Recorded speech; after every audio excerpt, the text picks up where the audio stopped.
বিসমিল্লাহির রহমানির রহিম। আসসালামু আলাইকুম ভিউয়ার্স, লুপা রান্নাঘর ইউটিউব চ্যানেল থেকে আপনাদের স্বাগতম। যারা নতুন ভিউয়ার্স তারা আমার চ্যানেলটিকে সাবস্ক্রাইব করবেন, আর যারা সাবস্ক্রাইব করেছেন তাদেরকে অনেক অনেক ধন্যবাদ। আমার ভিডিওটা ভালো লাগলে একটা লাইক দিবেন, শেয়ার করবেন। বন্ধুরা, আমি আজকে দই বড়া করব, তাহলে চলুন রেসিপিটা দেখে নিই।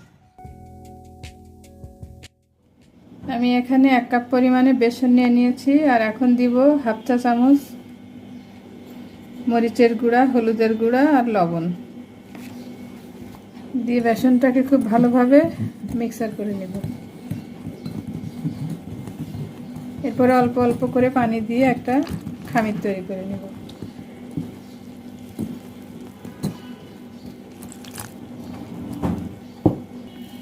তা এখন এইভাবে খুব ভালোভাবে ফেটে ফেটে খামিরটাকে একটু স্পঞ্জি করতে হবে। বেটারটা নাড়তে নাড়তে এরকম ফোমি হয়ে যাবে, আর শাইনিং দেখতে পাচ্ছেন যে শাইনিং ভাব চলে আসছে। তো যা হোক, আমি এই পানির ভিতরে ভেসে উঠলেই বুঝবো যে বেটারটা রেডি। হ্যাঁ, দেখে নিশ্চয় বুঝতে পারছেন যে আমার বেটারটা রেডি। এখন 10 মিনিট রেস্টে রেখে দিই। কড়াইয়ে পর্যাপ্ত তেল বসিয়ে দিয়েছি, এখন আমি বড়াগুলো ছেড়ে দিব। এভাবে ছোট ছোট করে বড়াগুলো দিতে হবে।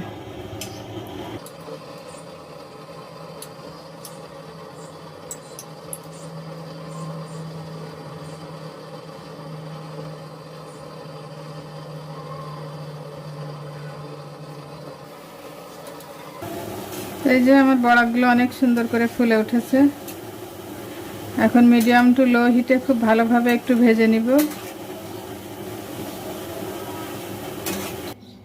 এইভাবে করে সব বড়াগুলো ভেজে নিব। খুব বেশি কড়াও হবে না, আবার একেবারে বেশি কাঁচাও থাকবে না, ভিতরটা কুক হতে হবে। তো এভাবে আমি সবগুলো বড়া ভেজে নিব। এখানে আমি হাফ লিটার ফুটানো পানি নিয়েছি, ফুটানো পানিটাই নিতে হবে। আর দিয়ে দিব স্বাদ মতো একটু লবণ, যেহেতু আমি আগে লবণ দিয়েছিলাম বড়ার মধ্যে।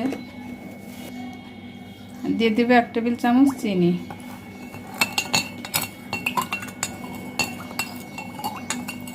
দিয়ে খুব ভালোভাবে মিশিয়ে নিব।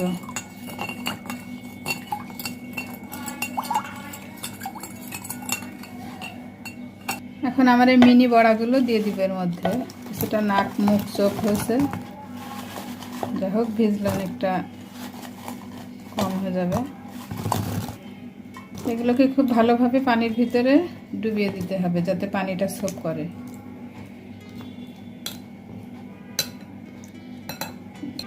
এবং এভাবে রেখে দিব 10 মিনিট। এগুলো একদম ভিজে রসটা টুম্বর হয়ে গেছে। আমি এখন আস্তে আস্তে পানিগুলো চিপে নিব।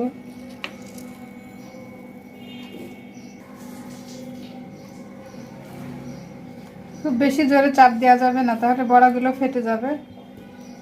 এভাবে আস্তে আস্তে করে চিপে পানিটা বের করে নিতে হবে। এভাবে আস্তে আস্তে সব বড়াগুলো পানি থেকে চেপে উঠে আমি হাফ কাপ মিষ্টি দই, হাফ কাপ টক দই নিয়ে নিয়েছি। আর এখানে আছে কিছু মশলা। এটা চাট মশলা, এটা বিট লবণ, এটা জিরা গরম মশলার গুঁড়া, এটা মরিচ।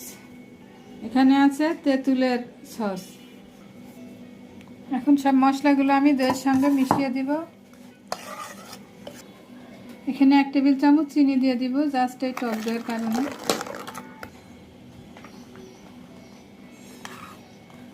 তেঁতুলের সসটা 2 চামচ দিয়ে দিলাম। আর দইটা গুলানো হয়ে গেছে, আমি এখন বড়ার উপরে দিয়ে দেব।